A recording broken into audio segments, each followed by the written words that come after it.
Good morning, everybody.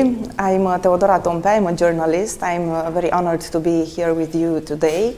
We will talk about sustainability and the pathway to sustainable business, because this is an issue for many companies nowadays around the globe. How stakeholders like government, NGOs, and companies can become more sustainable. I will present you my speakers today. Anca Roman, Corporate Affairs and Communication Manager, FrieslandCampina. Good morning. Thank you very much for being here.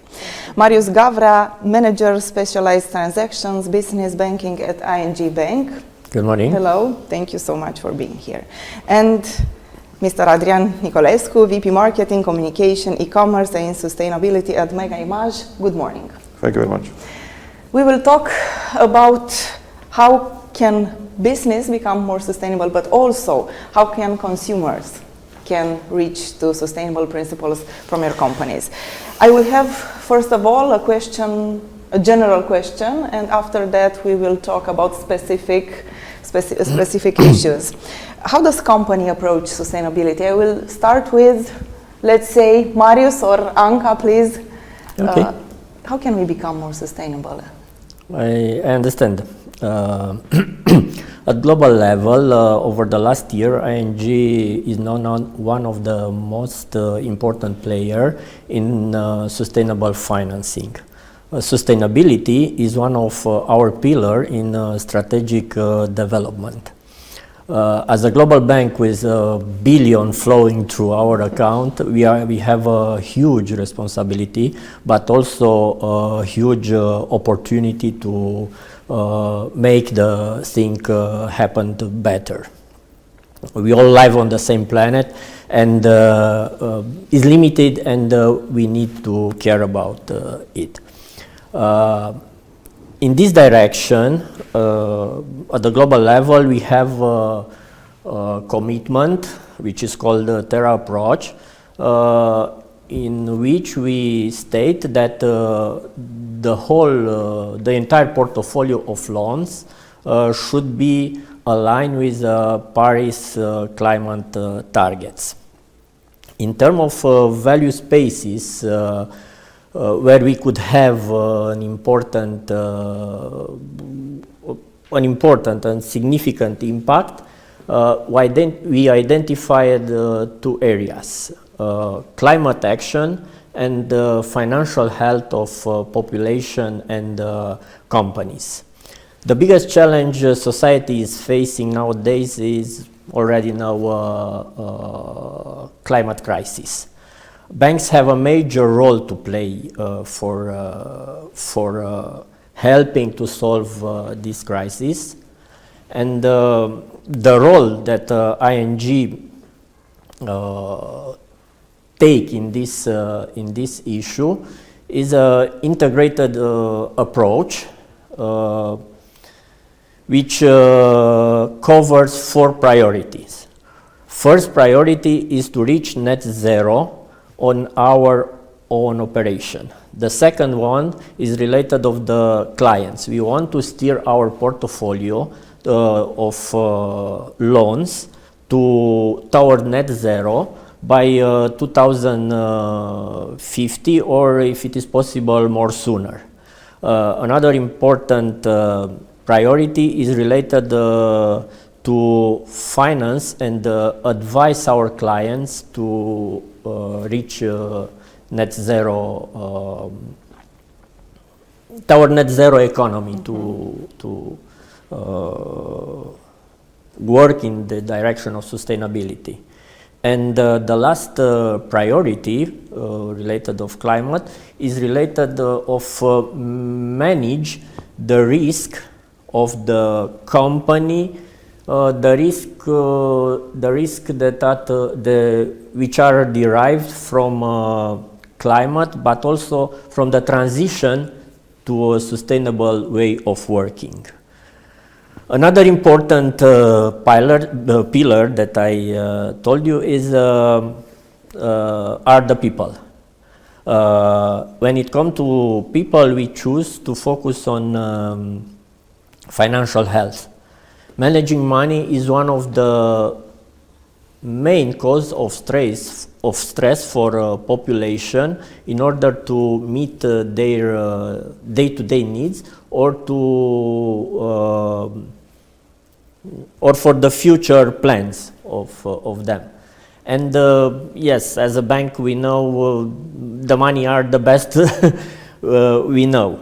Therefore, we think that our biggest impact is on improving their balance between life and money, and we identified 3 areas where we can act. Is to inform them, information, innovation, and involvement. And I will try to give you some example from Romania, from which action we have here in ING Romania in this way. In area of innovation, we launched ING Roundup. It's a service for individuals that help customers to save exactly when they are least expected, when they do shopping. For each payment with the debit card or with the phone, these services round your amount to the first multiple of 5. And all the money that are in addition are automatically transferred from the current account to a saving account. And in this way, yes, and in this way, client will discover that savings are increased little by little without they do anything. It's until this moment, I don't know the number of the clients who's activated these services, but I think that are few thousand, more than 1,000 clients. In terms of involvement, we have Banometru, another initiative, which is a free program that helps adults with financial difficulties to support them to financial planning and counseling. Banometru offer not only an easy access to easy understand courses, but also a friendly community to discuss about their problem, and as well as resources, practical resources to get balance between money and their life. And this is also a successful story. I present only a couple of initiatives, because yes, we will talk more a little bit later. If you have questions and if you have curiosities for the speakers today, you can ask them everything you want. If there are some questions that we don't have time, if you don't have time to talk about everything, you can have an email address so we can give you the answer after the panel. Anca, from the company, and after that we will go to the market. Anca, how FrieslandCampina is sustainable? What are the projects and targets that are done maybe? So Royal FrieslandCampina, our mother company, is one of the biggest dairy producer in the world. And the sustainability derives basically from our DNA, because our purpose is to feed the growing world population with nourishing goods, nourishing dairies, and to produce them with the minimum possible impact on the environment. We want to do this now and for the generations to come. So out of this purpose, we have defined our main pillars. They are, of course, better nutrition, better packaging, better sourcing, better climate and better nature, and better living for farmers. So these are the most important directions that we have been building on in several years, because it is something that we have been doing for years already. It is recently, in the past years, that we have linked this with sustainability, but in fact, We have been doing that ever since 150 years ago, when Royal FrieslandCampina was first founded. In Romania, we are lucky to have Napolact, our jewelry brand, that is one of the most loved brand of dairies, and we keep our promise to deliver excellent dairy to Romanians, trying to better their lives. And we do this by offering better nutrition, as I was saying, and we have been working on innovating in our packaging. For instance, in September, we have launched our 330 grams PAT for drinkable dairy that is 100% recyclable. We have innovated for the sleeve to be easy to open.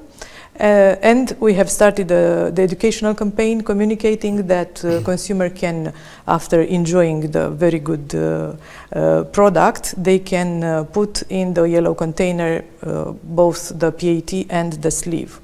So we are also trying to educate. That would be briefly, and of course, this is what we have been doing so far. As for the targets, in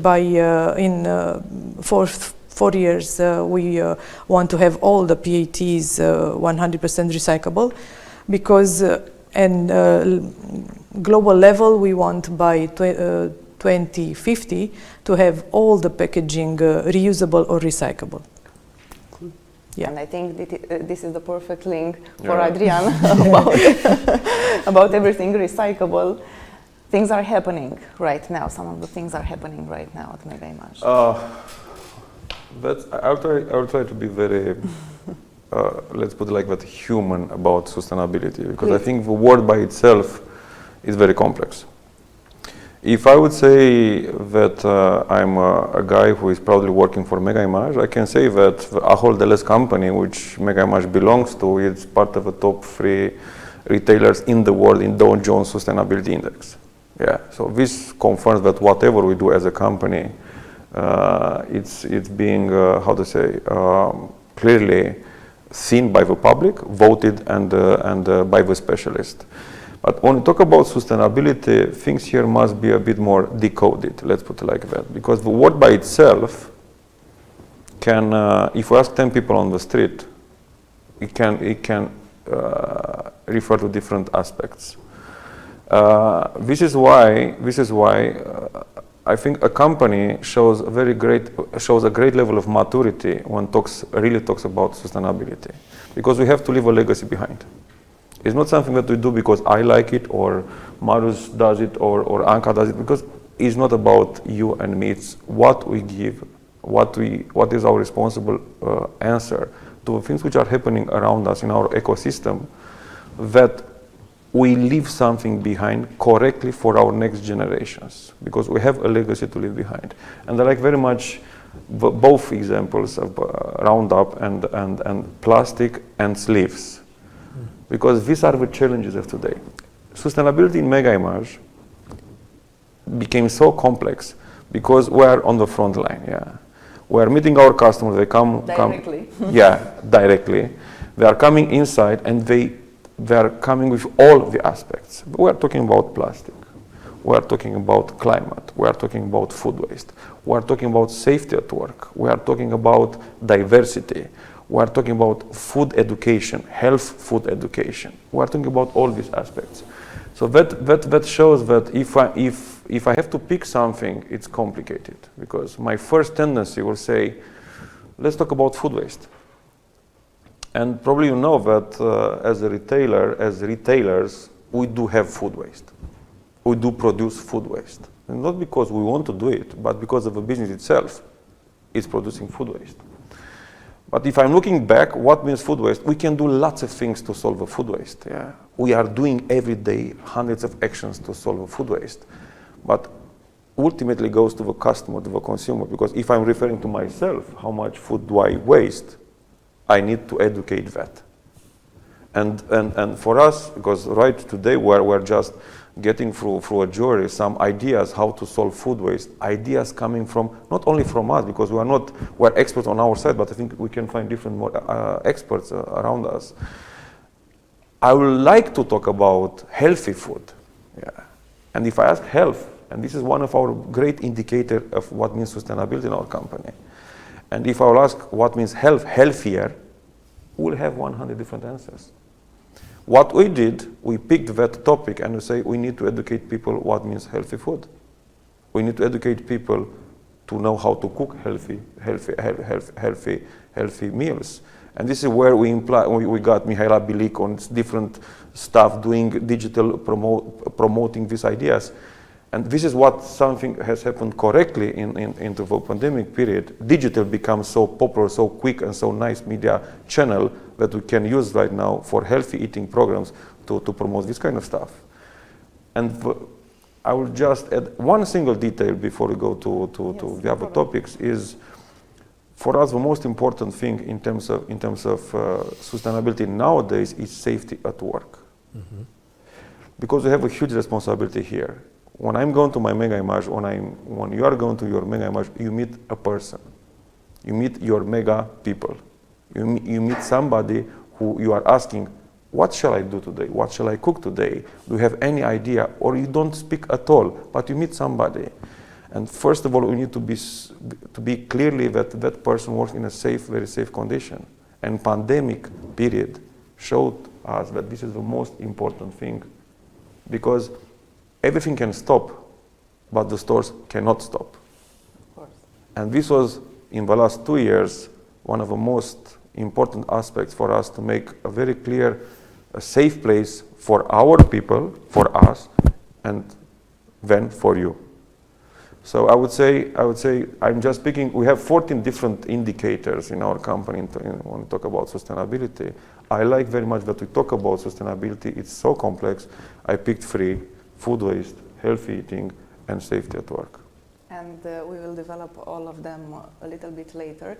But you talked about your companies. What is the role of leadership in sustainability? Please, Marius, let's keep the same order. Yes.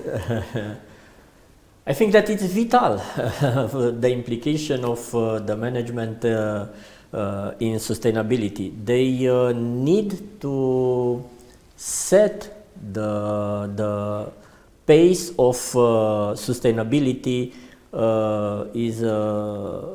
is adopted in the company. And here in ING, we don't talk only about the top management. Of course, it is important that sustainability should be adopted by the top management as the top priority of strategic development. But in ING, we have also a board of sustainability. It's so-called a board of sustainability, which is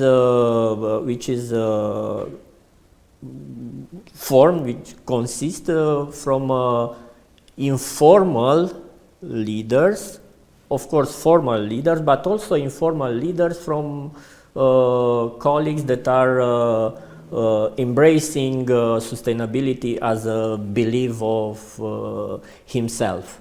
And this board has a role in advising, in governance, and create awareness in the organization. And this board drove the agenda in 2021. And I would like to mention another important initiative in terms of leadership, but also in terms of governance. We have an initiative which is called the Sustainability Boost Program. In at every beginning of the year, a group of volunteers from our colleagues could participate in this program, and they can sustain and promote other ideas of sustainability in organization. Yeah, I think that all employees should participate in this in this initiative. That's about what Adrian told us a little bit earlier. Anca, how is the role of leadership for you at FrieslandCampina? Well, it's pretty much the same as in ING. Yes, it's the way we do business. We are very lucky to be part of a global organization. So the global strategy was very easy to be analyzed locally and tailored for our needs and adopted. And the involvement of leadership is vital indeed, because if they are not only endorsing but also be deeply involved in the projects and basically sponsoring the sustainability projects, this is the guarantee that things will move and will be implemented. It's not a trend, as you were saying earlier. It's not something we like. It's very important for all of us to realize that we have to do things, and indeed it's from the lowest level of any employee until the top management, that each of us should contribute with, at least with ideas, but also making sure that we do as good as we can our job in order to have a sustainable business and planet. You told us a little bit, Adrian, about the leadership and how is the human part of Mega Image, but how important is this role of leadership in sustainability for a big company, and also here in Romania? Let's talk a little bit about local things. I think that's a very fair question, because I don't need to repeat what you're saying, guys. I will tell you how was it and how is today, because I think I can articulate what is different. Yeah. How was it 5 years ago? I have 8 years working in retail. Yeah. How was 8 years ago? How is today? If the first thing that I see, and leadership involvement, it's something that you have to create clearly by getting the profile of people rightly into that and understanding the complexity of a topic. Till the moment that sustainability did not become an agenda, daily agenda of all the leaders of a company, you cannot pretend, you cannot ask teams to work behind the topic. You cannot ask people to really work behind the topic. Yeah. And if we are looking today to our CEO, Franz Müller, our group CEO, it's talking about sustainability like he has on his daily agenda. Yeah. And it's not because you want to be only on Dow Jones Sustainability Index, but this is what we believe. But that thing has to be translated from top to bottom on a clear list of KPIs and clear list of your agenda. And as I said a bit earlier, experts. Sustainability means experts. Into my job title, it's the word sustainability. It's into that one. But I can tell you that by far I'm not the expert on climate. I'm not the expert on energy consumption. But this is why my colleague, which is the VP Operations, which is in charge of technique department, he knows about, he has the experts, and he must have a KPI to follow. In the moment that all this sustainability was decoded on clear KPIs, the things started to be on the agenda. And that shows a full, I would say, maturity of a company taking the topic as important as it is. Because if you look to our company, you see clearly our incentive schemes, our salary-based, our bonuses are related to those things. And in that moment, the topic is becoming so important that you cannot make jokes. And we know very well work for private companies that when the topic is taken like to such a level, the importance behind is great. And this is something that I've seen as a development in the last years. I totally appreciate it. I was totally behind that one. And that was driving. We have a steerco, a sustainability steerco. We have clearly talking about, with involvement from the CEO, VP level, directors level, and teams, specialists, experts on food waste, on shrink, on plastic. If you want to talk about plastic, you need experts. Yeah? And you need a follow-up agenda. You need clearly to stay, what is the baseline? How much plastic we consume today? We have to clearly set up, in order to have a proposition, you need to have a target. You have an objective. You need to know where is the light. Yeah. And if you have that thing, things behind that one are becoming very, very clear. So I would say leadership, it is not a must. It is a way to be of the companies. If you don't have it, the companies cannot pretend that they are doing sustainability. And the real companies, like we got two very good examples where they embrace this, you can start to see things are moving into the right direction. And also this is good for customers because this is a very important issue about customers right now with you, Marius, because I know that you have a study about how customers understand sustainability. What does sustainability means? Because yes, Adrian told us very well that it is a very large term, it is a very complex term, and I don't know if we can cover it right now, but we will try a little bit. How does the study look like about customers and that point of view? Well, if you talk about customer in this moment, in this discussion, I would like to talk about the small and medium enterprises from our economy. I think that the small and micro enterprises are the heart of our economy, and not only in Romania, I think that worldwide. If we are talking about multinational companies, about the corporation, we already see that we have a clear policy, we have a clear understanding. In retail also, if for individual, it is something that people feelings, but for companies, for medium companies, it was a little bit difficult to understand what is their perception about sustainability. And that's why we decided first, instead of initiate some actions, we decided to have this research. From the beginning, I would like to emphasize that small and medium enterprises are not too aware about sustainability. Actually, that's the reason that we initiate this research. Yes, the concept of sustainability is spontaneously associated with recycling, with continuity of business, very important for them, with environment protection and simple things like that.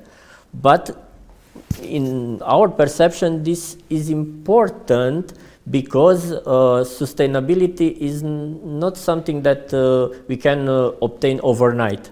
Sustainability, in our perception, is about progress.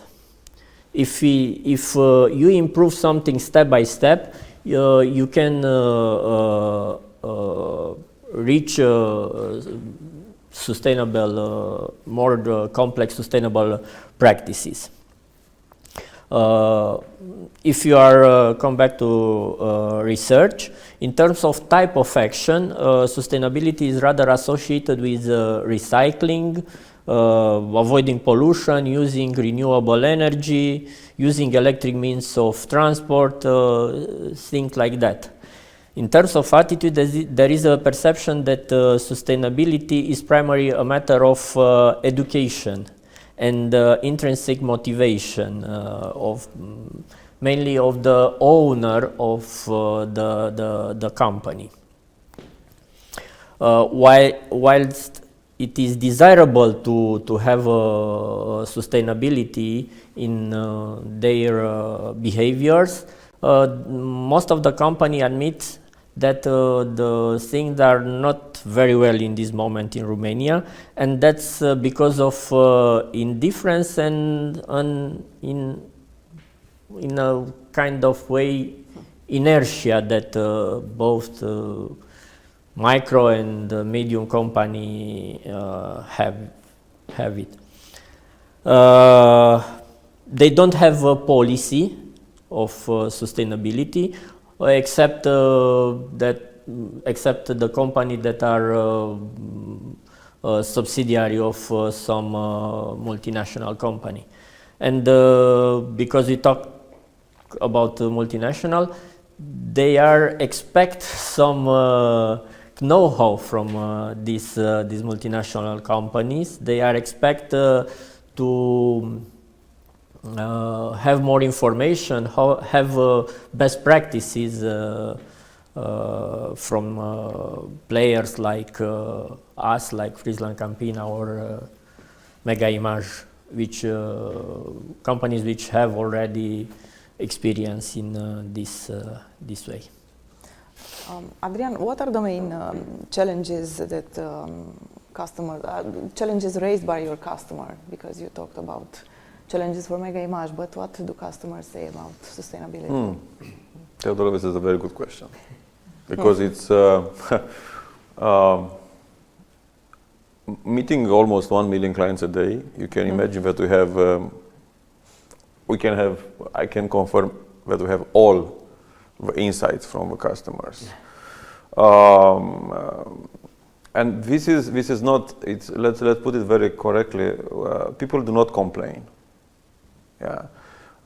We see initiatives, people are coming, telling us things about stuff, acknowledging some stuff that we are doing, giving recommendations, coming, doing some, little movements, showing some. And here we can talk about many things. I remember when we started to communicate the fact that we buy for majority of our energy consumption comes from renewable energy, and we knew that we took it a very conscious decision to buy as much as we can, and Mega Image print is Bucharest plus all the major 7 cities of Romania, plus all the area from Brașov to Constanța. And nowadays, I think we have more than 60% renewable energy that we can offer to our stores. Yeah. When we start to communicate that one, some people did appreciate it, some people were neutral, some people didn't care about it. Yeah. When we talk about plastic, that's a very common topic, I would say, and this is, I agree totally with what Marius was saying. When we talk about sustainability, people are referring to things that are tangible, that they can easily see. Yeah. Close to them. Yeah. Close to them. But when we talk about plastic, we as a company could say definitely we changed totally our bags, plastic bags, and we have a huge number per year. Yeah. But we said these plastic bags should be done either from recycled plastic or from compostable plastic. And we took the decision to be compostable plastic. Even if the price was higher, cost was higher, we took that decision. Second phase is, if you look to Mega Image stores and you can feel it, all the plastic which is secondary packaging or tertiary packaging, plastic and cartons and paper, we collected. Everything that we produce, we collect it. We send it to our warehouse, it's packed and being sent to the recycling. That's our behavior since years, 10, 15 years. It's not something that we did yesterday. People did acknowledge that. People did see, and I've seen our advocates on social media when they see it outside of the store and so on. But now I want to open the topic of, and I agree with what Marius was saying, let's talk about our packaging suppliers for our own brands. And that's about education, yeah? And that's the role of a big company saying, guys, we have, I think, close to 400 producers only for our own brands. And if I talk about our farmers, if our farmers was easy, kind of, yeah. We were talking to them saying, we need that seeds, we need that process, you do the best of your stuff, we give you access to all the technologies, we sell the tomatoes, kind of easy. Even the way that we control the final tray was from recycled carton, and it is done. But if I'm talking now to 400 products which are coming from, I don't know, 125 different producers in Romania for plastic, how can they be sustainable into plastic? That's becoming complicated because the topic itself is not easy. They have specific machines, they have specific suppliers. So what we start to talk about, how to try to help educating these people about what means plastic. Because today, if I'm going to all our suppliers saying it, that's our standard, we will not be able to comply tomorrow. So that means let's open the topic to our suppliers to start the education, like Mars was saying. So this is how to say it. It's a combination of do yourself, educate your partner, and communicate it to your consumer. It's a mix of three things in order to be able to have in one day, how to say, a successful story, or at least to want to go in the night, sleeping at home, but to sleep with a smile at the end of the day. Yeah. Fair enough. Anca, sustainable activities enhance customer loyalty. They are more responsible or more loyal after they see what sustainable means for you, for FrieslandCampina. One clarification. For us, customer, for instance, is mega image. Yes, yes. Consumers. About partnership, because Adrian told us about we partnership. can ask him about how loyal they become. I'm kidding, of course. But consumers, who are basically people who consume our products and enjoy them, are the ones that show a lot of loyalty to Napolact, indeed. Recently, Napolact was awarded for the 5th year in a row the best option of dairy products chosen by parents for their children. It's a top run by Forbes every year. From the Biz magazine, the top 100 Romanian brands that has been done for, I think, 12 years already. Napolact is always, ever since it started, the first Romanian dairy present in the top and present also in top 10. It's a very, very good accomplishment, and we are very proud of this. It shows that we are doing things as we should. And it proves that doing things like better nutrition and better sourcing, which are part of our sustainability strategy, do pay off. Because we had our promise ever since Napolact started to bring only milk from Ardeal to use for our products, and we kept this promise. So basically it became a pledge for nourishing a better Romania. And now also about the customers, Marius. What is the current behavior about sustainability, and if they have any plans to implement some, I don't know, of any projects, or if they have any targets related to your projects and related to what do you have in plan to do? I understand, yeah. I mentioned like Anca, our clients are small and medium enterprises. Yes. Yes. Well, I will start to give you some examples from our research of sustainable practices that the client target, the survey target gave us. A general response we received from all clients was related about the implementation of a rigorous system of waste collection and storage of this waste collection. For example, here we are not talking only about this waste like garbage or something like that. We are talking about, for example, tires, used tires from transport companies, or oil from services. Yes, I think this is one important initiative that all these companies already implemented. Another interested example are related to replace of polluting materials, manufacturing materials, with eco-friendly materials. In This is example from manufacturing businesses.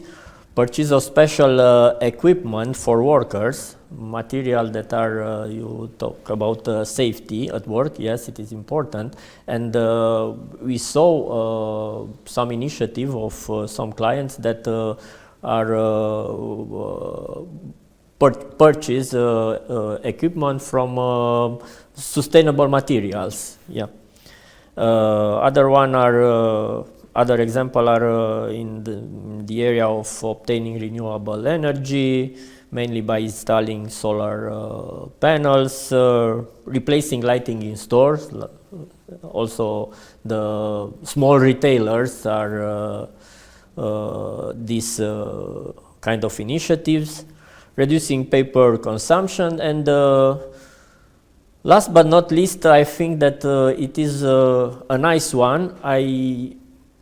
We heard from their answer that they have some voluntary work in cleaning the space around the offices or factories or market. I think that this come again from intrinsic values of the people that are working in that businesses. From all these examples, we can already have some things that motivate the businesses, the small businesses, to become more sustainable. And we can cluster this motivation in 3 categories. First category is related to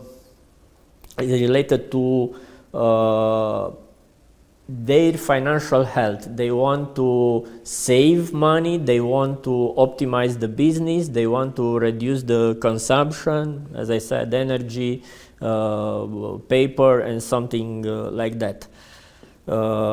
Another important motivation is related about the relation with the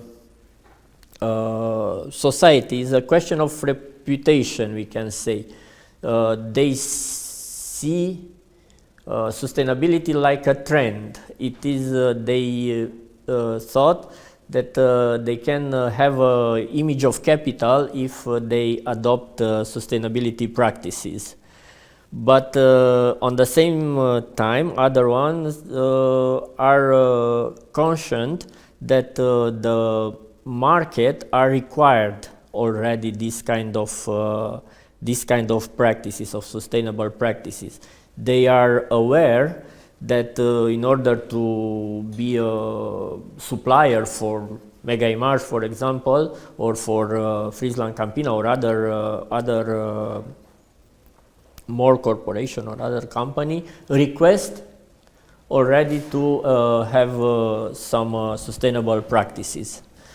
And last but not least, the research showed that the business representative personal values are very important it is an intrinsic motivation to scale up to these sustainable practices. Yeah. So based on this direction, we want to build some strategy for these companies. And as I said before, I think that as a bank, we can have a great impact and major impact in financial health of these companies. Yes, because you've talked about companies. It is very important to see now from the company's point of view, and I'm very sorry that Heineken was not able to be here today with us and to complete this discussion. Anca, how is for you to bring sustainability to life in the company? What is the main challenge here? Well, as Adrian was saying earlier, we have been doing things in a sustainable way for years. Some of our activities were not defined as such, but it is part of our DNA, of our type of business. So by all this time, all our colleagues are aware that we do walk the talk, because our focus, every one of us knows that we are working hard, each one's role, to produce the best possible dairy. So better nourishing, it's present since the beginnings. We keep investing in having clean recipes and keeping our promise for sourcing for milk of Ardeal. And of course, from time to time we communicate where we are versus our goals, so what we have achieved so far and what we need to do further on. But also we have been inviting our colleagues to share their ideas, to make their jobs more sustainable, and to basically to bring their ideas in the company, but also to get home some ideas that would make their private lives more sustainable. And for this we initiated an internal communication program. We send ideas, information about, I don't know, how to produce compost, how to recycle, how to waste less and less food, how to have do-it-yourself projects out of old things from the house to turn them into new ones, things that could also involve kids and have a very nice family activity together, but also do something sustainable and good for the planet. And what we think is that sustainability should be taught. We all need to learn. We need to be taught, as you were saying earlier. It's like, I don't know, nutrition. We need to get the information on how to improve things in our lives. It is also the case for sustainability, and basically this is why we focused on the educational message in our campaign in this fall with the recyclable PET. We did not emphasize the product, because the aim of this campaign was to educate about how to proper recycle PET packaging. So that would be how we bring it to life. And you also asked about the challenges. Yes. I will have to be blunt and say that the most challenging part, I think, it's the cost, the budget, because all these initiatives do translate into money. And this is why we have our CFO close to all our ESG projects. But it's also important to realize that not investing now will cost us much more in the future. So we have to put this in balance and choose correctly for our future, for all our future. And another challenge, I think, that is the lack of data, or the difficulty of gathering relevant information. For instance, now most of companies offer non-financial information about what they are doing in sustainability. And if we do not have clear and correct data to analyze, it would be very difficult for decision-making people, for our leaders, to see through all the information and make the correct decision for the future. So this is something that I find very challenging currently. How it's for you, Adrian? And also, what were the top, I'm thinking at top 3 achievements in the last years, also in the pandemic context, in the COVID context? Yeah. I was thinking, listening to Anca about the challenges that, and reconfirming to me it's the complexity of the topic. And reconfirming to me the fact that sometimes solutions, because today is a cost, in some areas is a cost, in some areas of sustainability changes that we have to make are going to drive a cost, but it's linked very much to the reputation.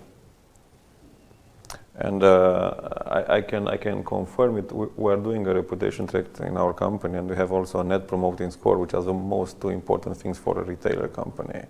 And reputation is 90% linked to things coming out of sustainability. And what is being done today is going to be totally as a mandatory list tomorrow. If some things that we are doing today, we do it because whatever, and I heard from Marius many reasons why, tomorrow is going to be the minimum requirement level. If you ask me what was the best in COVID time, yeah, I think there were so many efforts, but I have to pick a couple of them. Yeah.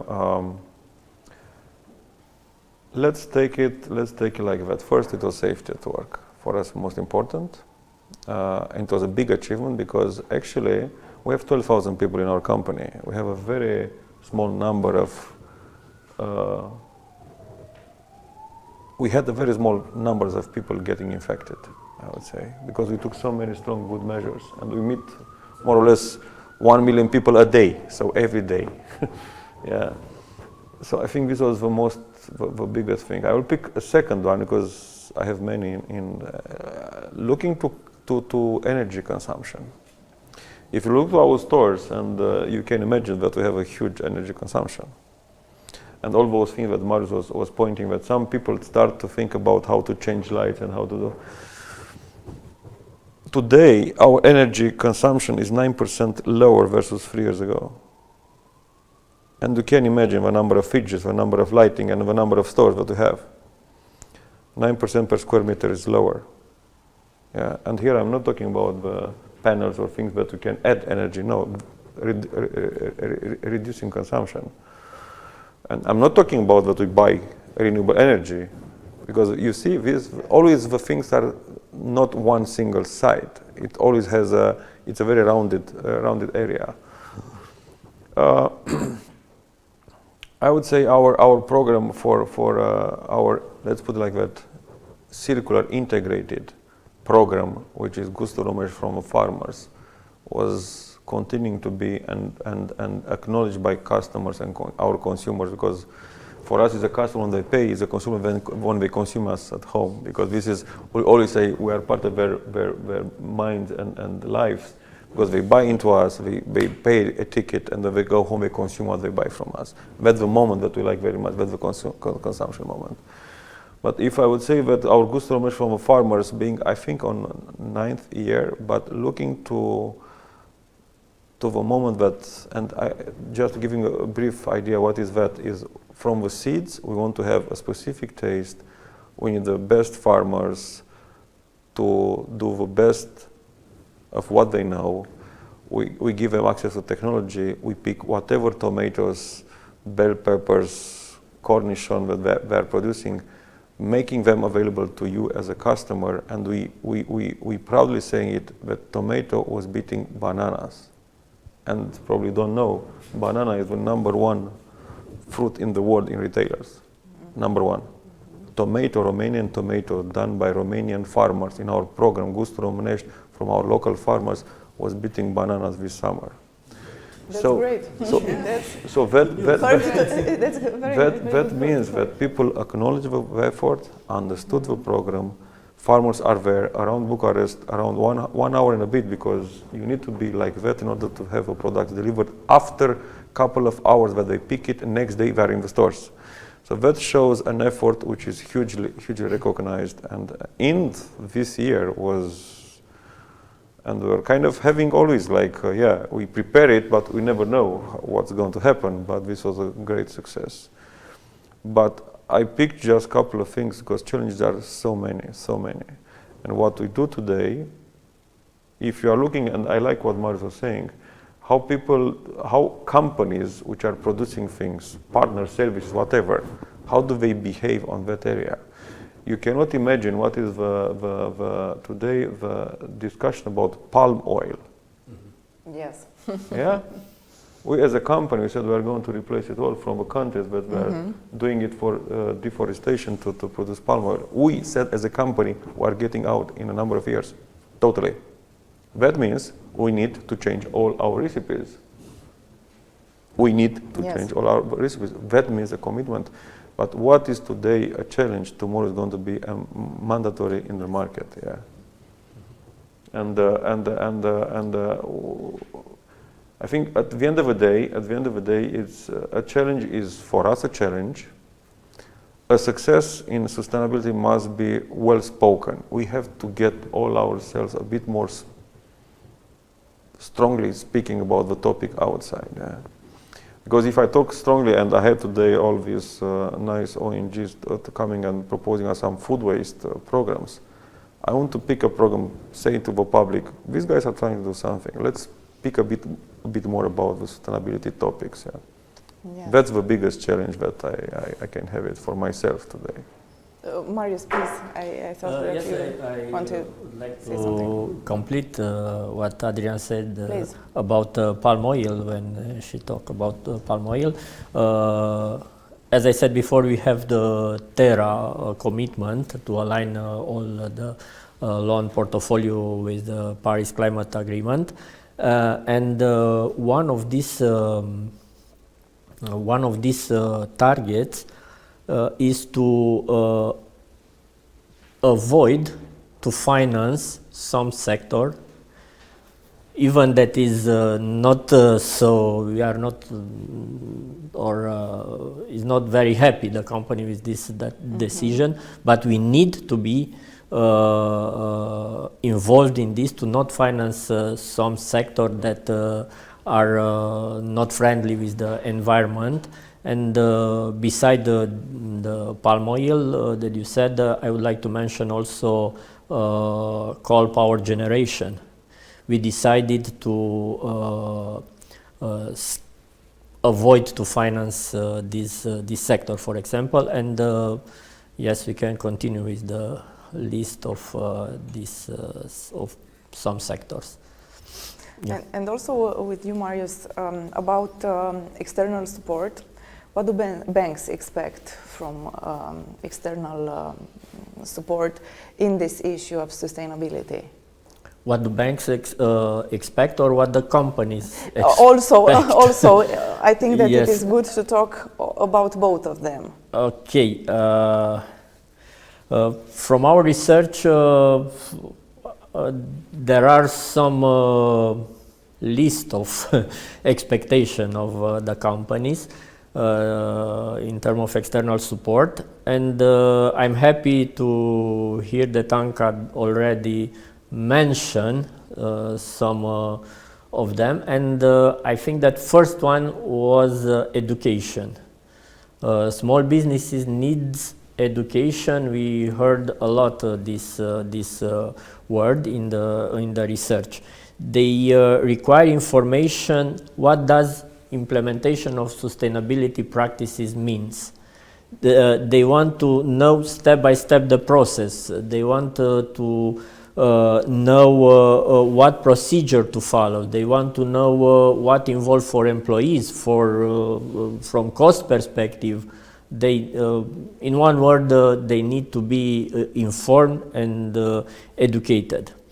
But what is important is that all this information should be transmitted in the simple and accessible language, which is adequate for the stage that they are in this moment. Again, in terms of education, they expect from business leaders, from the company that already have implemented these sustainable practices. They expect to share success stories with them in order to implement in their business. Another important support they expect is from the authorities.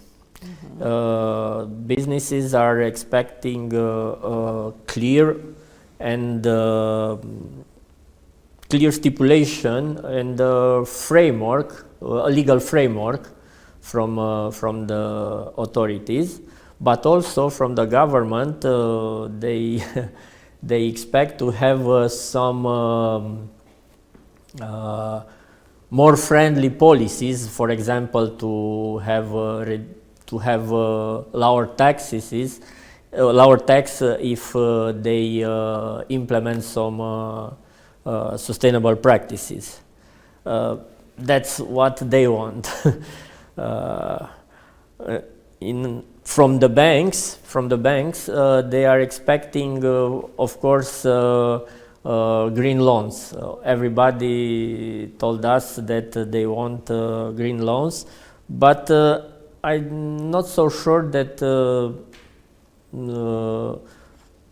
most of them understand what means green loans.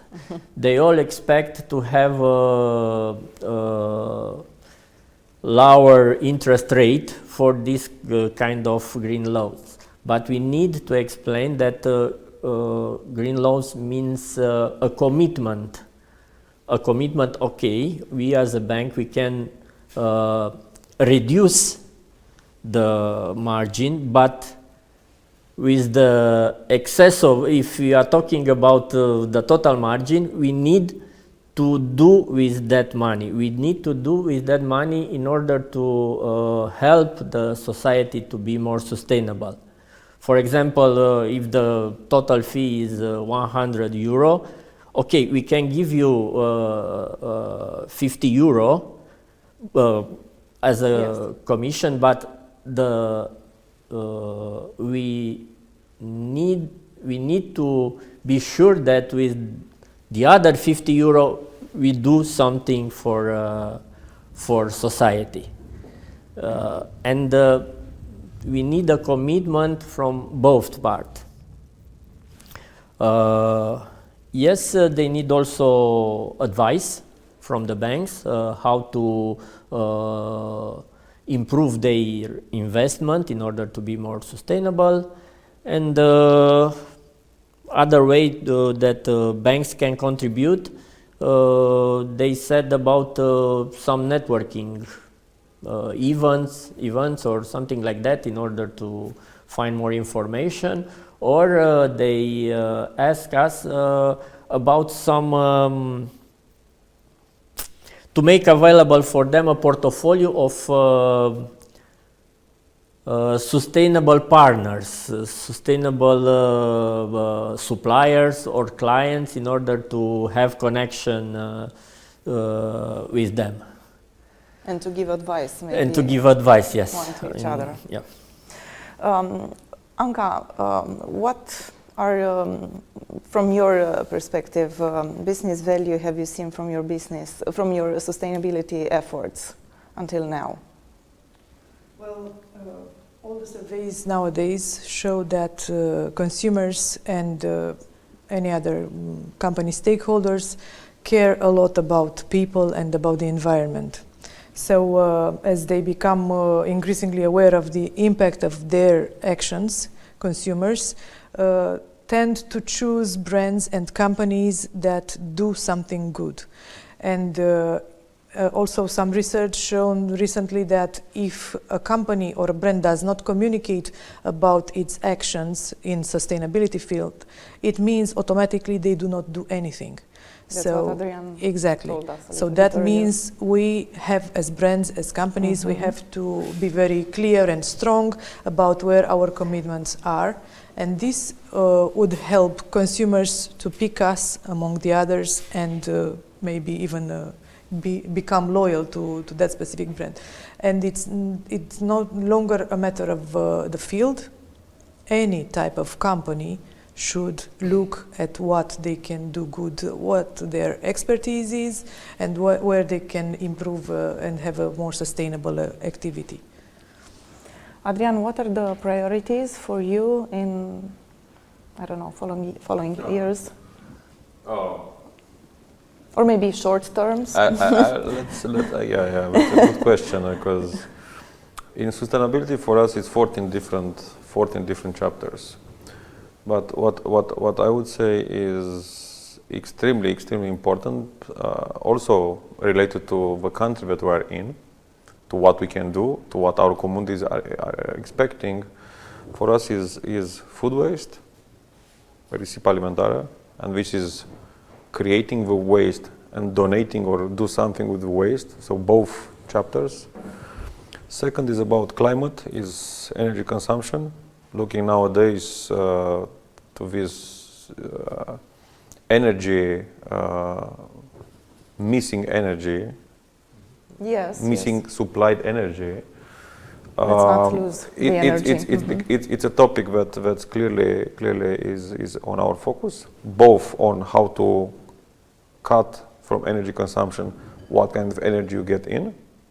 Either you produce it, either you buy renewable, these kind of directions. Healthy eating, because as I told you, with such a big number of clients that we have today, we need to help people to do a correct choice of in relation to what means health in eating. And I will not state the others, but I will put these three things: health eating, which includes also education, because that's the most important thing. One is what to list, what to put in the stores, how to show people what they have to buy, and this is, if I refer that to our Nutri-Score program, that we give a very simple way of traffic lights from A to E, from green to red, or how you want to do it, and it will be. Don't read a very complicated nutritional facts. Just pick, based on what you want, pick something which is a bit healthier for you. So this is, I would say, are the real challenges that we take it today, and it's like a country commitment, and this is what is filling our, sustainability agenda daily, because they are very complicated to implement. Yes. Because we talked about educating people. Are there some practices, good practices, in your company regarding to sustainability? Well, what we have done so far and what we plan to continue to do is to educate, to inspire, and to act. And this is also valid for all the pillars related to sustainability that I was mentioning before.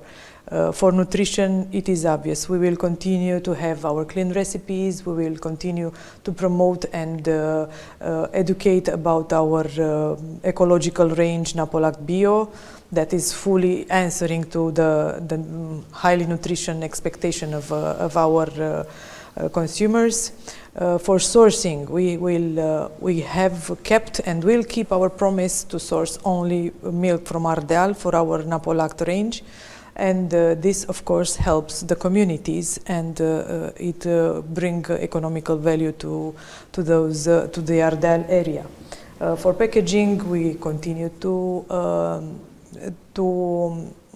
inspire people to work on our packaging, to improve them, and to reach the goals that I was mentioning earlier, which are very clear and easy to measure.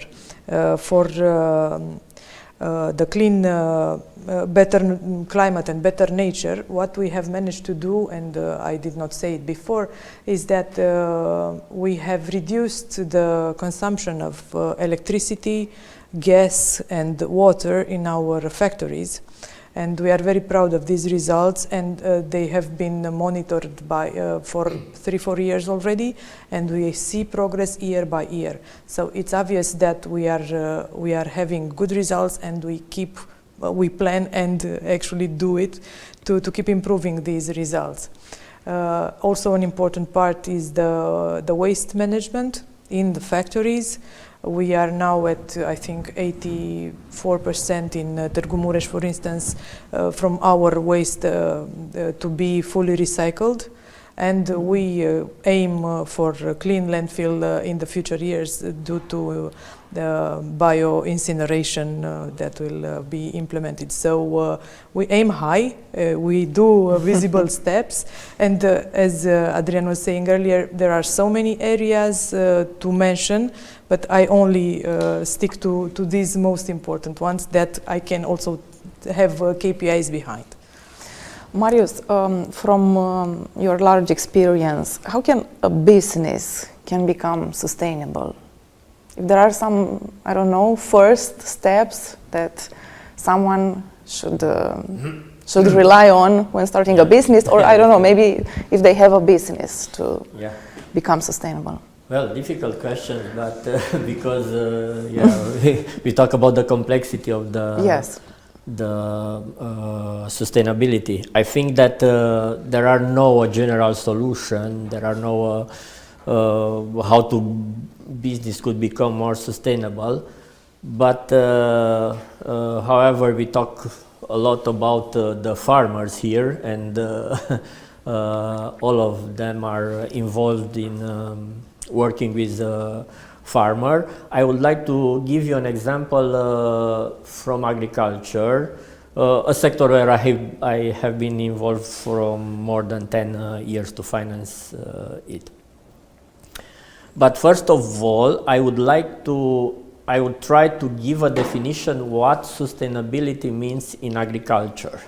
Mm-hmm. It is a definition that I thought a lot, and I hope that I can explain. Sustainable agriculture means a set of agricultural practices that should satisfy long-term needs for food of population, which is growing year by year, but on the same time, these practices should improve the environmental and climatic condition, and also to use resources in a sustainable way, and also as well as we need to be careful about the agricultural business to remain viable from economic point of view, and also in terms of society, we need to think at the living condition of the farmers. It's a long definition, but I think that all these conditions should be satisfied in order to have a sustainable agriculture. And starting from this definition, we realize that a way to move farmers towards these sustainable practices could be digitalize the process in the farm. I know that is less common to associate agriculture with digitalization, but I would try to give you some example. In case of traditional farming, there is a lot of challenges. The farmer should struggle with a lot of challenges, and I would like to mention only some recent, which is the severe drought from the last year, the increase in price of fertilizer from this year. This year, the price of fertilizer increased more than 3 times. Related of COVID, last year we have some shortages on supply chain. The margin of business, the margin of profitability of margin are shrinking because of increase in cost of input material. And last but not least, the legislation. We have EU Commission just approved Farm to Fork initiative, and this initiative obliged the farmer to reduce fertilizer with 30%, and chemicals and pesticide with 50% until 2030. Okay, this is the condition. And how could digitalization help farmers? There are already in the market many applications, many software applications, which also are affordable for farmers. And if farmers use this application, they could take all the decision based on data. For example, this kind of application could offer them some satellite map which allow them to visualize where they need to use fertilizer or where they need to use pesticides, and in this way they don't use a large amount of fertilizer or a large amount of pesticide. They can use this only it is needed in their plots, and in this way they become sustainable from 2 points of view. First of all, because they are more friendly with the environment, they are polluting less, but also they reduce the costs. Mm-hmm. It is obvious that the quantity that they apply for their crop are less. And in this way they also could comply with the new legislation. On the same time, the consumer and also the supplier could have not realistic, but in time traceability of the product of the product which they produce. Consumer become more and more informed, and they want to know what kind of product they consume. And this application could help them to remain, or it would be easier for them to remain in a supply chain and to be a supplier for a multinational company, but not only. Yes, very good example. And Adrian, if we will look a little bit in the future, how do you see the evolution of corporate social sustainability and responsibility also? Yeah, you link it nicely with responsibility, because I think this is what the future looks like. If you look to a company that I'm like the one that I'm working for, you see targets. You see 2020, 2025, 2030, 2050, whatever, clear targets, and very, very extremely optimistic and challenging targets. I would say only one single sentence. Today's sustainability is to the level of what we understand today, but it's such an evolving topic. It's such a growing interest topic that what we probably put a target for 2030, probably it will become a target of 2025 as a mandatory. So I would say what today is a practice in sustainability. Marius was saying right now about sensors, different things in agriculture. In our program, Gustul Românești, we have all these systems. It's already, and tomorrow is going to be a kind of a market commonality.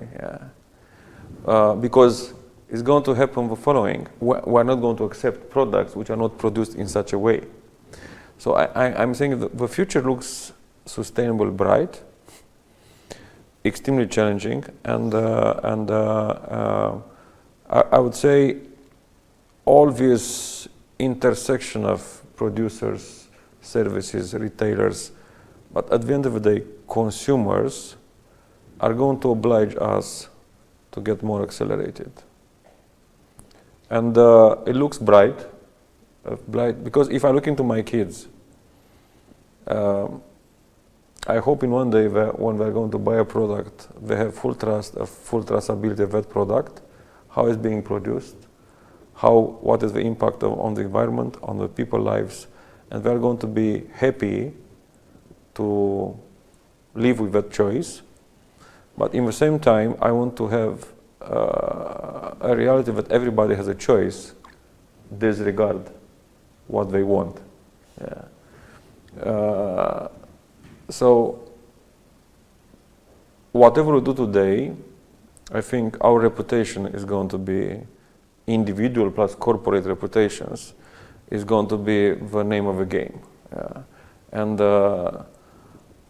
I cannot believe that one day a brand will come and say, I spent 10 million, 1 billion euro in marketing without doing anything on sustainability will survive that brand. I totally believe that situation is not going to happen. We have some more questions from the ones that are following us right now. For Anca, we have a specific question. Is Friesland Romania also going to set up sustainability stimulation projects at farmer level, like Friesland in the Netherlands? Yes. Well, of course, this is something I did not mention too much in my speech earlier. We have one of the pillars at global company level is better living for our farmers. That because Royal FrieslandCampina it's a cooperative owned by about 17,000 farmers. So basically, we are farmers to the mother company. In Romania, we have partners, indeed. And what we have tried to do and continue to do since 2016, I think, we have initiated a program that is called Farmer to Farmer. And farmers from the cooperative from Netherlands came to Romania and visited the farmers that enlisted themselves in the program. They have they made an evaluation, and together they set up clear targets, and then offered tips, tricks, and advice on how to have a more sustainable farm, how to increase productivity, yes, how to better feed the cow, and so on. And after a certain period, they returned to register the progress. So far we have more than 100 farms enlisted in the program with visible results, of course. Unfortunately, the pandemic period stopped the traveling, so they were not able to physically come to Romania to make the assessment, but the program continued, and it will continue, so it is in plan, of course.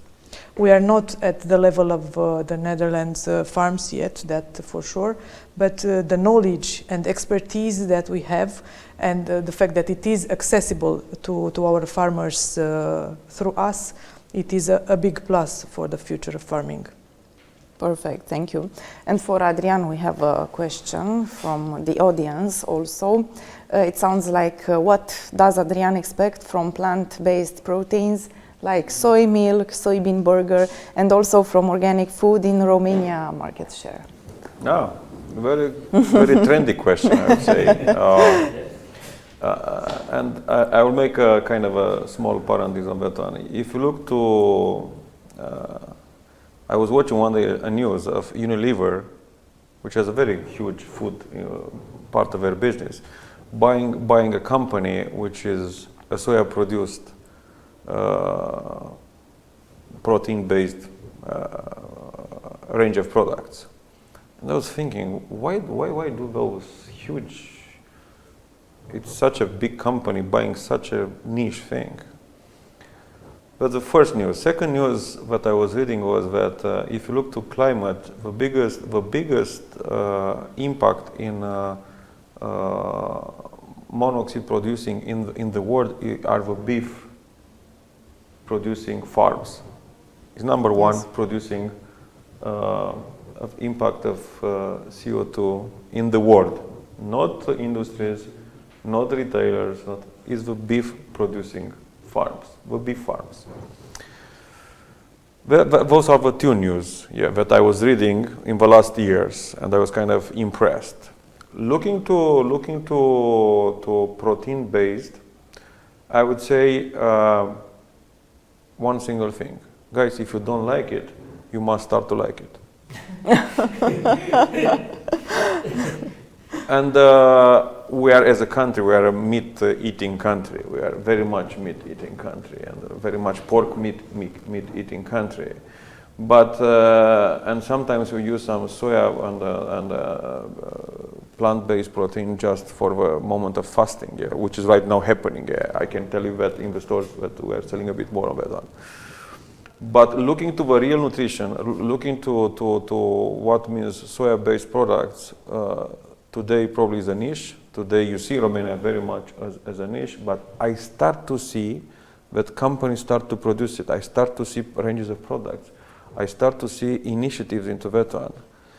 If I'm looking to a much more advanced country, and we can take from West countries and go even in some specific West countries, you see that thing is already happening. If you see the big interest of big corporations, that's going to happen. So today is a niche. Tomorrow is going to be a good percentage. One day probably is going to be a trend to replace the either non-sufficient meat or non-existing anymore of some meats of today. This not means that beef farms are going to disappear. Not at all. It means that it will be a balance Exactly. between two of them. This to is, find I think, a solution. Exactly. Yes. Exactly. For example, in some country there is more pollution resulted from this beef farm, Exactly. but in other country is not like that. Or reuse the monoxide. Yes, we can reuse it and transform it. Yeah. I don't know, I mean for the transport sector, it can be a solution to reuse it. The emissions. I want that my kids tomorrow, if they want to eat meat, veggie-based, protein-based, they must have an option. They must have that option available. Not probably at the cost of today, because today probably the cost of that new technology is a bit too high, but to be as affordable as possible, but to be an option, a viable option in that specific moment of the need. To choose. To you choose, have to have the option. And also for Marius' question, if the pandemic was an obstacle to become and maintain sustainability projects, I mean, if the last 2 years were something that stopped you to evolve in this area? We as a company, ING, doesn't stop to be more sustainable, but we observed a lot of obstacle in our customers, in our clients, because if you are looking, for example, at Horeca, they need only to survive in this period. They need to avoid some action in terms of sustainability. If you are talking about this small business, or if you are talking about aviation, for example, which is an important field that have impact on the environment, they also were very affected of COVID, and they also has as a priority only to survive in this period. And yes, unfortunately, COVID-19 has affected many of company, even entire sectors. Yes, of course. If there are no more questions, we will finish this session. Thank you so much for being here. Thank you so much for your information. It was a pleasure to talk with you. I am Teodora Tompea, and I am here with you again for the next panel. It is about pathway to sustainability and including business also, because business and economic growth is very important for sustainable development. I will present you right now the people who are going to speak today. Alin Nakshi, Head of Large Corporate, Executive Director at Raiffeisen Bank. Hello, Alin. Thank you so much for being here with us today. Good afternoon to all our guests, and thank you NRCC for this great opportunity of sharing thoughts on a subject that, in my opinion, will be one of the most discussed topics in the following 10 years. A specific question for you, Alin. We will talk from the consumers and the customers' point of view. What does sustainability means, and what does this mean from your company point of view and also from your point of view? So first of all, we, Raiffeisen Bank, together with our group Raiffeisen Bank International, we are fully committed to sustainable finance and responsible banking. And I will start from our main ambition, which is to become the most recommended financial partner, financial group in the CE area. And we believe that ESG is one of the key elements here. If we are able to deliver sustainable financial solutions, which will enable our clients to cope with today and tomorrow challenges, we have a bigger chance to succeed in achieving our strategy. What we've done so far, RBI is the first Austrian bank group that signed the United Nations Principle for Responsible Banking, which is an international standard for ensuring that the company strategy and practice align with the sustainable development goals. Now, back on our local bank, we have been present in Romanian market for over 2 decades, and we believe that the performance and the reputation we enjoy today have always been guided by sustainability principles. To mention 2 other points, Raiffeisen Bank Romania was the first bank to issue a green bond in Romania. It was a premiere on the local market. Actually, we placed two green bond issuance on the local market. The second one being the largest corporate bond in RON ever listed on the Bucharest Stock Exchange. So both issuances, which are about 320 million euro, are in line with this green bond principles and the EU taxonomy. And the use of proceeds will focus on assets with positive environmental impact, so supporting the country transitions towards a sustainable economy. At the same time, of course, it's good for us because these bonds will strengthen our own funds and eligible liabilities, and will allow us to lend more to the economy. The second point I wanted to mention is that we have been one of the pioneers on the local market in the practice of sustainability reporting. In 2009 already, Raiffeisen Bank was one of the first companies who published in Romania a sustainability report, and we have continued to do that ever since. This year we'll publish the 12th sustainability report, and I invite you to consult it on our webpage if you are interested for further details. It's very comprehensive, has about 100 pages, and we explain there in details what we did in terms of sustainability. Also, Alin, from the bank perspective, how do you see the business path towards sustainability?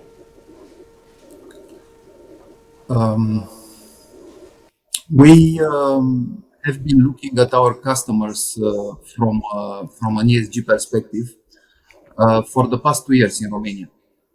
We have even conducted a study at the beginning of the year with our clients in Central and Eastern Europe, asking questions like, do you know about sustainability? Did you do something already? What are the plans? Did you publish any information related to that? And it was important to know where we are starting from. The results were quite encouraging. Most of them had the knowledge about it and were ready to move in this direction, but were lacking of guidance on what to do next, how to implement it.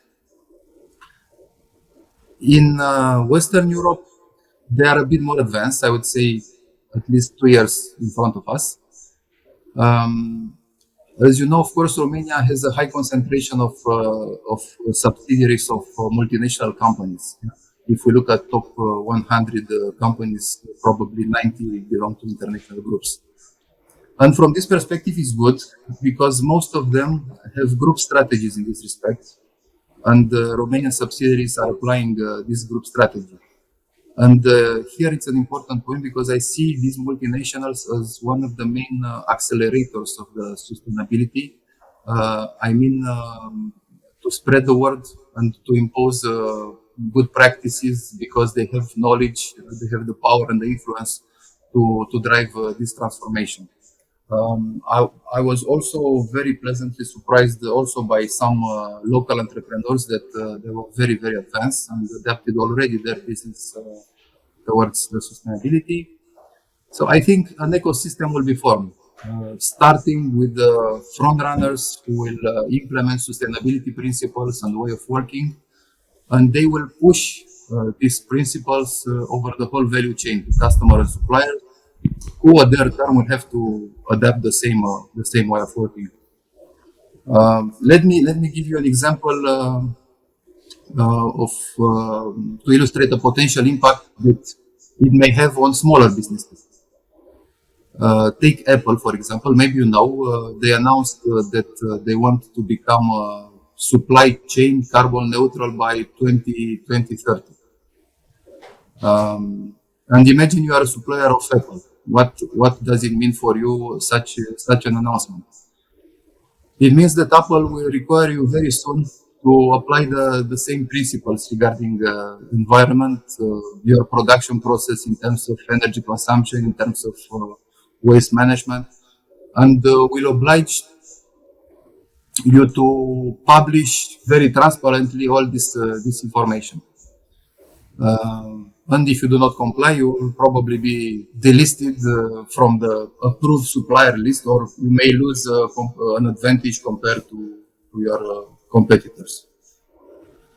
I think it should be seen at an opportunity, this transformation.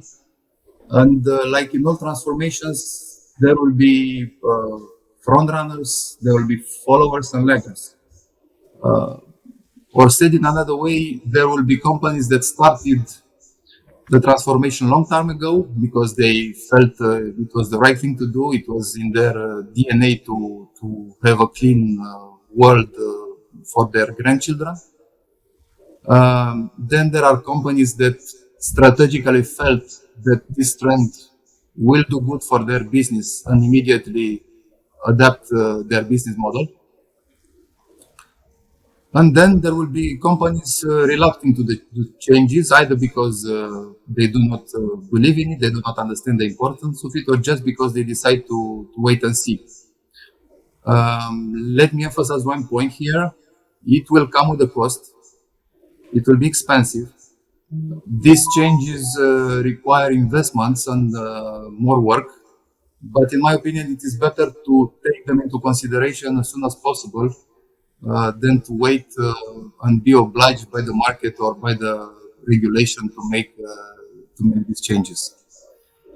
However, on long term, if you think of green manufacturing, for example, this will reduce costs in several ways. Take the example of complex packaging cost. If you simplify it, it will be cheaper. Recycling water or recycling raw material in general offer additional cost saving. Energy efficiency solution obviously reduce the energy cost. And to give another example about the impact of the early adopters, there was a report in the US. They interviewed about 200 companies there, and the result was quite impressive. The conclusion was that solid ESG practices resulted in increased operational performance for 88% of the companies interviewed. 80% of them reported increase in stock value, and 90% of them reported a reduced cost of capital.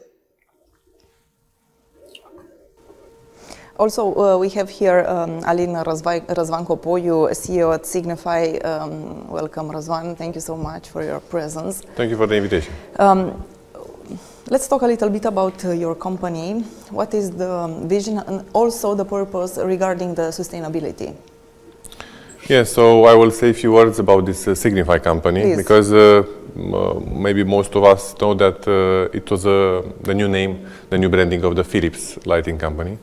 And Philips is, let's say, the number one in the world in any kind of lighting industry. From the beginning, actually, the sustainability was our concern, because since our first factory, that was in 1800, yeah, after Edison invented the bulb, it was the first factory in the world. We started actually to do the recycling. Let's say we invested also in this kind of efforts to recycle the materials. As you know, inside for incandescent bulb, there were, and also all this gas technology, old technology, we have materials and metals that can be harmful and needs to be collected. And now, for instance, we are the founding member in Romania about Recolamp, yeah, and that's why we are in the sustainability area. We are recovering, and we are trying to also educate the population in this direction through through this company and through, let's say, our online means. Yeah. Also, what are your long-term plans regarding the sustainability, and also talking about a little bit economic growth? Well, I would first say that before saying about long-term, I would say what happened actually last year. So we really imposed 5 years ago, 2015, we said that we will do a 5 years program to reduce our carbon footprint. And Signify in September 2020 became one of the not so many companies in the world with zero carbon footprint. It was a very strong effort from our side. We had several actions. It was a very complex program. We started, for instance, by even shortening the distances between warehouses. We changed, let's say, the warehouse's location.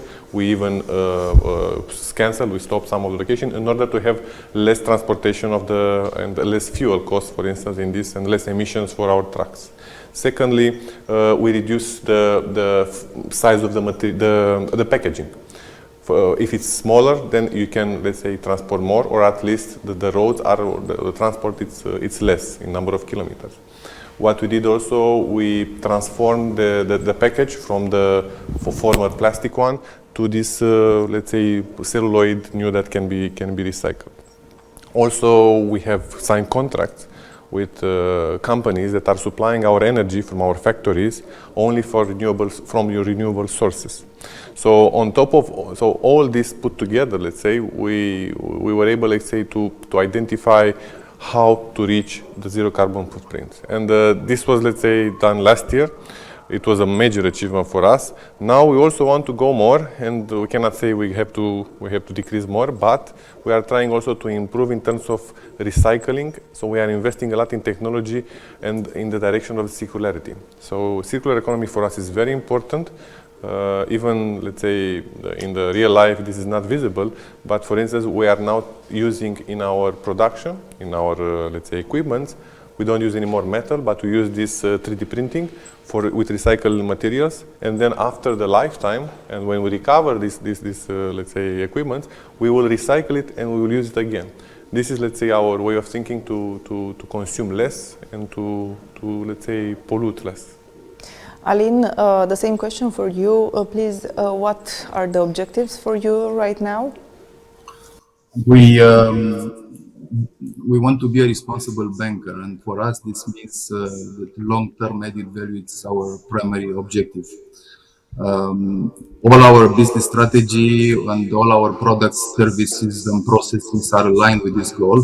So rather than limiting ourselves purely on generating economic value, we always consider the environmental and social impact of our business activity as well. So our sustainability strategy has 3 pillars, which are deeply rooted in our culture. We want to remain a responsible banker, a fair partner, and an active corporate citizen. A responsible banker means stimulating economic growth while including both environmental and social consideration into our core business. Fair partner means that we have to demonstrate fairness and transparency towards the employees and engaging all the stakeholders, also reducing our own resource footprint.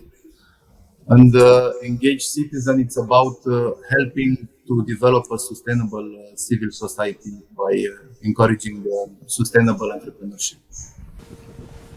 Also, a short reminder for the audience, you can send your messages or your questions for the Q&A session at the final discussions. Very important, how do you help your clients to become more sustainable? How can you educate them, maybe? So I will put it in two dimensions. First of all is the consumer, yeah, the B2C, the person that is in his house, yeah. So for this kind of, let's say, target audience, we are doing this learnings about how to recycle. This is very important. Recycling, also consuming less. Of course, I don't think I have to say that LED technology is consuming far less than traditional lighting. So also educating the direction of investing also in this kind of LED technology will bring clearly less energy consumption. In the end, actually smaller energy bill. Yeah? So it will be a benefit for all. But this is like we are running like a program to train and to explain to our customers why it's, let's say, better to invest maybe in the technology, but in the end to collect more, or at least to bring more advantages with related to the environment. Also, we are, in terms of company levels, let's say, we are focusing a lot in technology. Because technology, and this is the future anyway, digital, is the new era, the new technology era, and investing in this, we will shorten all the other processes, so we will not have any more consumption of energy in some processes, but we will use it and we will efficientize as much as we can let's say, the processes. In the end, technology, this smart that we are now promoting, the smart and smart lighting, it's really an improvement. So after we have the reduction of energy, for instance, from traditional lighting to LED, putting smart on top of it, meaning to control the lighting still further, that means we will reduce once more the energy bill and the carbon footprint in the end. So we have these different programs for consumer, but also for B2B, for the companies. We are also part of organizations, non-profit organizations that, let's say, are militating for this in front of the customer, but also in front of the local administration and government. I can say here, for instance, Romanian Association of Lighting, that we are founding members, also RONF, that is focusing on energy efficiency, also this famous it's called Green Building Council, yeah, that is for Romania, also focusing on less energy for the buildings. So in all this, together with other stakeholders, we are targeting education and explanation why it's important to reduce these kind of things. Yeah. For Aline, now, what is the role of the bank when we talk about sustainable development? Given the strategic importance of banks in the value chain, I think the role of banks in the sustainable development cannot be underestimated. If you take a look at the current EU regulation and especially the Green Deal and the EU Sustainable Financing Strategy, it will give you an idea of how important the banking system will be in achieving our final goal of becoming the first climate neutral continent by 2050. And this importance is accelerating because 5 years ago when the Paris Agreement entered into force, we didn't discuss much about sustainable finance. But today, green economy has become one of the most important topics, and it will remain like this for the next year for sure.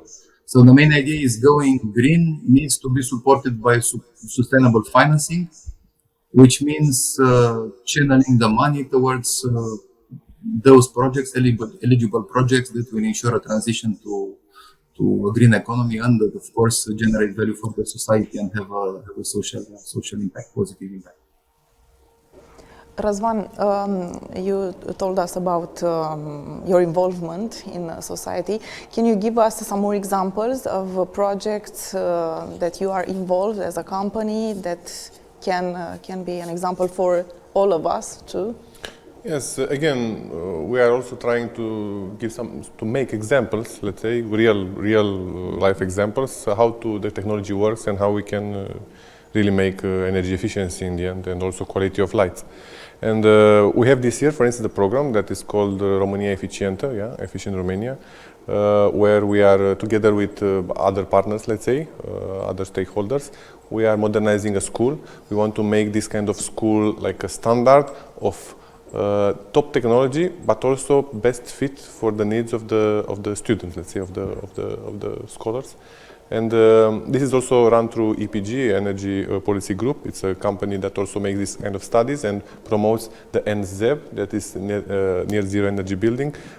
These standards that are, let's say, promoted together in this kind of project should really be mandatory. In Romania, still are optional, or at least they are not really, even it's coming from EU, but are not really set into force or let's say standardized here. We are trying also to educate this, because I see a lot of, let's say, local administration coming and saying we would like to see a showcase, one example how it's going to be. And for instance, this is one of course, project still is running in let's say modernization. I hope it will be finished in Q1, and then we can come with more information about this, with results, with studies, and then it will be very clear why you need to invest in technology. And really, it's not about really, you have to look always on the total cost of ownership. And to try to also come in what Aline said, I think it's very important to consider this sustainability and effort as an ecosystem. So it's not like the producers are promoting the equipment that are efficient. It should be also the consumer or the end user that should also require this, because he should also have some results. Also the banks should also promote only energy efficient or this kind of sustainability projects. All together, only like this it should work. Otherwise, it's just one part that is promoting in some way, but in the end it should be an ecosystem, and we should also go on that.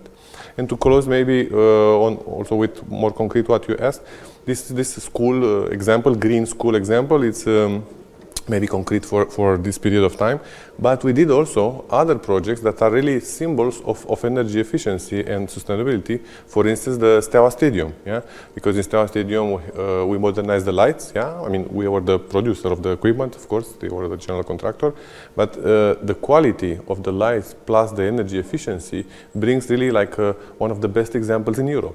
So all these kind of things all together. Also, we are doing in hospitals. We have in Mioveni hospitals. We modernized the hospital. Unfortunately, it was COVID time, so we didn't want to promote it because there are still some specific situations with the medical part. But it's really like a model of how it should be a hospital in Romania with the best technology. And also, when I say technology, it's not only about efficiency. One is the energy bill. We put it aside, and this is good for the results and for the calculation, but also quality of light.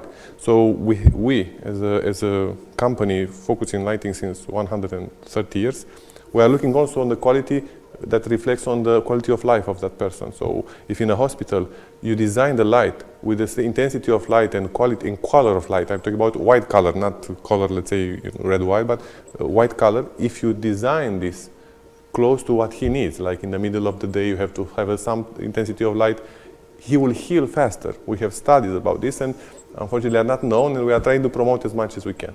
Very interesting. Aline, now if we look a little bit in the future, and if we have to think how the banks will look like regarding the sustainable perspective, and also please if you can speak a little bit louder, because the audience cannot hear you very well, and okay. I think here we want to hear you a little bit well. Please. Okay. We live in a new era where every business will be reshaped in the years to come. So I don't think anyone can be left behind in the transition towards the greener economy. As I mentioned, banks will always be in the middle of the financial intermediation. On top of what we are doing today, a new sustainability criteria will be added. And projects and businesses eligible for financing will have to pass this sustainability test to prove it is environmental friendly before going into more classical analysis of bankability from a credit risk perspective. So where we stand today, there was a phase of creating awareness, talking to clients, trying to understand where the companies are. I mentioned that before. I can tell you that in some sectors with the biggest impact on environment, like oil and gas, for example, one of the first questions we are asking today is whether the company has a sustainability strategy. And then we can bring at the table some advising. For example, give an idea about benchmarking in the industry. What other players did or plan to do. It's somehow related to education as well. And I think for a company, it can bring value, this kind of information, to know how they are positioned in the sector compared to the peers.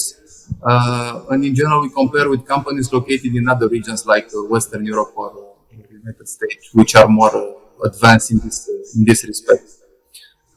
So once we did this, we and the company agree on some key indicators that are important for them to achieve, and we can structure a financing around these objectives or KPIs.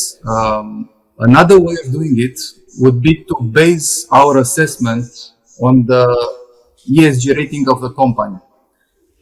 The same way we have credit rating from rating agencies like Moody's or Standard & Poor's, there are rating companies that are calculating ESG rating of the corporate based on a set of information that the company is providing.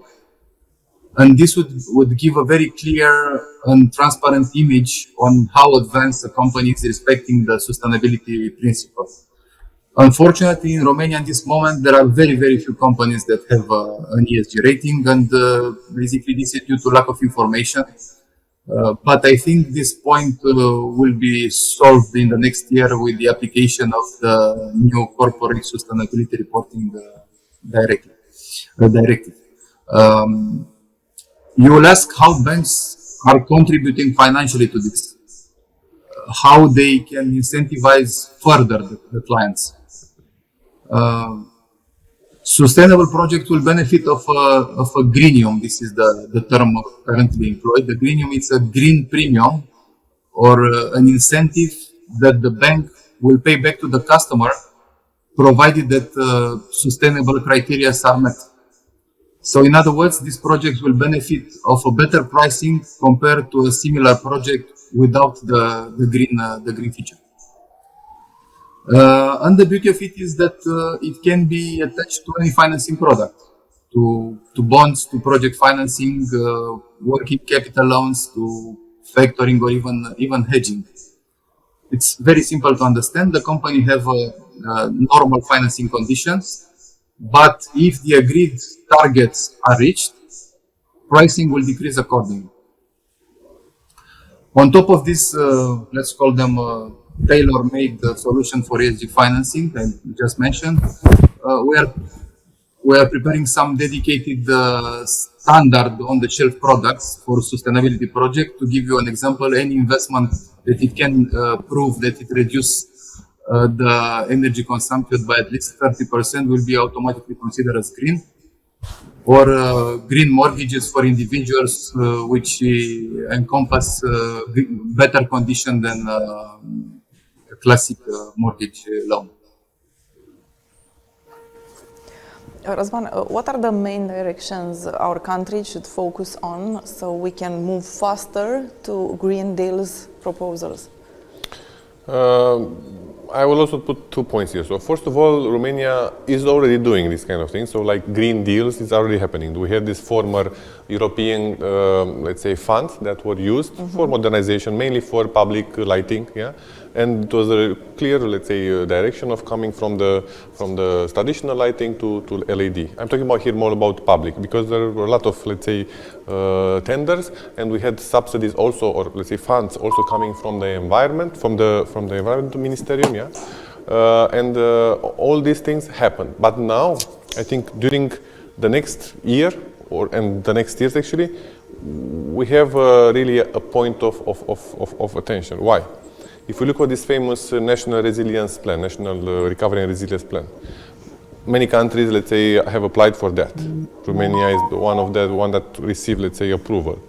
Actually, if you look on the list, Poland was the biggest, and Romania was the second, and Poland still has not yet approved. So we are now facing the situation that Romania is now, in the total Europe, let's say, the biggest, or at least the country who will receive the biggest, who will have to attract, actually, to construct and to ask money for these projects of energy efficient. It's actually digital and green, these two. That's why I consider that The direction is good, so I saw that the government focused on signing this and also to get approval. Now is the time from the decision or the signing to the execution. And it's very, very, very critical. It's not like other European funds that are taking a long time. Until 2023, and really we are now in 2022 already, yeah? We have to have 80% of the funds absorbed or at least contract signed. Maybe we'll get an extension, but really it's only 2 years. To give you an example, a public tender for lighting takes 2 years, in the end, yeah? From preparing the tender documentation. We are on the limit. This is my message, yes. Based on previous experience with other projects in Romania, we are really at the limit. Of course, this time can be shortened if the government will give clear directions, if they will centralize maybe these funds and how they will choose the cities and if the cities will be ready with the tender documentation and all these kind of things. This time will be can be shortened, yeah. And my message is that we should really use this moment. Of course, it's an effort, but if you put really some specialists in this kind of direction, this recovery and resilience plan is the key of really speeding up and maybe decreasing the famous 25 years difference between us and then the Western Europe, yeah? In this, because we can have some technology leap. We don't have to go through all the steps that already Europe did. We can really go fast to this smart lighting in this case. To learn from the others' experience. But I'm talking about on the lighting part, because also it's also this renovation wave there inside, so all the buildings to be renovated, also to have smart city, mobility. So it's really a conglomerate of things inside also smart lighting that can give us this kind of edge technology that we can reach faster today's, let's say, standards. Of course. Alin, how is the regulation shifting the banking sector into green financing? Because you've talked also about green financing. Let me first try to talk without the headset because I've been told that the sound is not very good. Yes, please, if you can, we will be grateful. Now? Is it better now? I think, yes, it's a little bit better. It's good. I think that maybe it's for good. the audience. For us, it's the same. For us, it's the same. It's important for the audience. They can hear better. Okay. Regarding the regulation for banking sector, I would mention 4 points that I see of interest. First is capital requirements for banks for green and brown assets. As you may know, banks are required to allocate own capital for any loan granted upon different criteria. If the regulator wants to push further and incentivize banks to finance green assets with priority, the question of a different treatment in terms of capital requirement will be very, very important. It would mean that for green asset financing, banks should allocate less capital, and in the end, financing would be cheaper for the investor, while for brown or polluting asset, it should be higher. The Commission asked already European Banking Association to assess if and how these capital requirements could be differentiated depending on the environmental and social effect. But when we have a problem, there is not enough data available at this stage, and the final results of this analysis are expected in 2023. Then another important topic is the taxonomy. The taxonomy has been recently set up. It came in force in July 2020. And what it says defines strict rules regarding what can be considered green and one cannot. And the aim of the taxonomy is to prevent the greenwashing and to help investors to make greener choices. This taxonomy is covering sectors which are responsible for almost 80% of the direct greenhouse gas emission in Europe, and these are energy, manufacturing, transportation, and buildings. But it's a living document, and it will continue to evolve. It means that new sectors can be added in the future. And also there is a social taxonomy that it is in the making and will be most probably available next year. I mentioned earlier the term of greenwashing, maybe some explanation. So it's the process of providing misleading information by a company that their strategy or the product they are selling is environmental friendly. A simple example, using recycled material where in practice it is not happening. The idea is that false advertisement can be very, very damaging for the company reputation. And at the same time, we as brands are assessing very carefully this aspect because we run the same reputational risk if we report wrongly in financing. And last but not least, there is another important point which should solve the issue of information availability is the CSRD, the Corporate Sustainability Reporting Directive, which is a new obligation coming to enhance the already existing NFRD, so Non-Financial Reporting Directive. Overall, the aim is to ensure that all the companies report correct, reliable, and comparable sustainability information needed by all the stakeholders. The proposal is also good for the reporting processes of the companies because many companies have now they're under pressure to provide all sorts of information in different reporting standards and frameworks, and this CRD will standardize all ESG reporting obligations. And regarding its applicability, all the large companies in European Union, according to European definition, and all listed companies will be obliged to report. Starting with 2024 for large companies and 2026 for medium companies, and all these reports have to be audited and published in a digitized format. The consequence will be that it will increase the number of reporting entities, as we call them, from about 11,000 today to nearly 50,000 companies. And here I'm talking only about the legal obligations. But I'm sure that there will be more than that. Some of them will do it somehow on voluntary basis or will be imposed by their clients and by their suppliers. Remember the case with Apple that I mentioned before. And it is super important for all the stakeholders because this is again the main obstacle encountered we are lacking information. If you want to assess your own, as a company, your own carbon footprint and other social and governance status within your company, probably you will be able to deliver the information. But if you want to have the same degree of information in order to assess the impact on the supply chain, there are currently very, very scarce information available. So this CSRD will enhance a lot the situation. We will now move Alin Răzvan to a Q&A session, and I would invite the audience to ask more questions. One of them for you, Răzvan, and it is also for Alin too. What is your perspective regarding this global crisis, pandemic, economic crisis?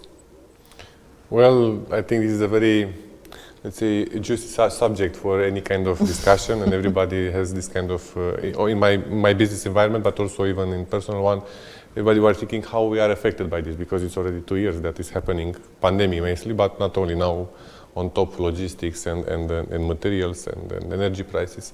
So I would be more like a personal opinion, not a company opinion. It's easier to make this kind of line.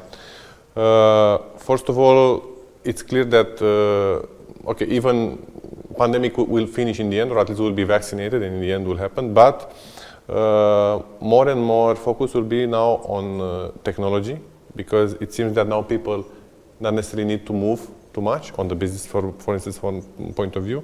So a lot of investment will be on the software that can give our faster access to information and to communicate between us. It's already, you know, we never thought 2 years ago that we will spend meetings in Teams, you know, or so it's clear now. It's completely paradigm shift. We saw also in the business point, from the business point of view, increase of huge sales increase in the online. Yeah, so clear people can also go on this. Now that means more warehouses are now built. We see, for instance, in Romania, a lot of warehouses now built as a trend. So another perspective of this. And if you look on more a global structure or global scale, all these issues with China and with the deliveries. I see now moving manufacturing capabilities from China or Asia now back to maybe more close to Europe. So a lot of things happening. And if you look a bit more on the future, is the energy prices. We see huge increase of energy, let's say, in the latest time. We have to think if we will be capable to also to supply the energy in the end. Yeah. So new capacity production, but also being careful that there are a lot of directions. So nuclear maybe is not so good. So it depends on where to go. We invested in solar and wind. This is very good. But when wind stops, or solar something happens, then we need to go back to the traditional way of coal fire, and coal fire is polluting. So it's this kind of complex environment about the energy should lead us actually in the end to less energy consumption. This should be the aim. And I'm trying to see solar can be used actually for individual, let's say, I'm trying to do my business, individual lighting, not related to the grid. So it can be used also to become like isolated, like working in aisle, as we said. Yeah. Also this famous prosumer-consumer. It's a lot of topics that in the end will lead us to more dynamic, let's say, environment in terms of consuming. Yeah. Also, I really think that new jobs will come in the future, jobs that will give us definitely something that we never thought about that, and also focus on consuming less. Even I'm looking on my kids, so I was really didn't have any discussion about what will be like saving the planet or something like that, but now I even discuss and they don't want to buy a car, they want to use electrical bikes, So this is also another trend, and that's why I say it's a very juicy subject if you talk about electrical cars. Looks very nice, electrical car, but if you talk about the infrastructure of putting all these, let's say, charging stations, this is a huge project. I was involved in this in the previous companies, and also now with Signify, we are looking at, for instance, we want to create poles of light that also have plug-in for electricity. This is a paradigm shift for electricity because we need to invest in order to have energy for the car. So maybe not necessarily electrical cars are the future. Maybe hydrogen or maybe fuel cells. So yes, it's a lot of uncertainty in the future because we are not having any more like predictable future. I see that with this kind of black swan event of pandemic. And to conclude, I think this gives us like a fresh or maybe fresh wake up to start to look more what really need, We need to consume so much, we need to, let's say, use this kind of energy for travel, or we can stay more at home. So it's a paradigm shift that I think will be impacted in the future for sure. An optimistic point of view. Alin, what are your perspectives regarding the crisis that we are facing through?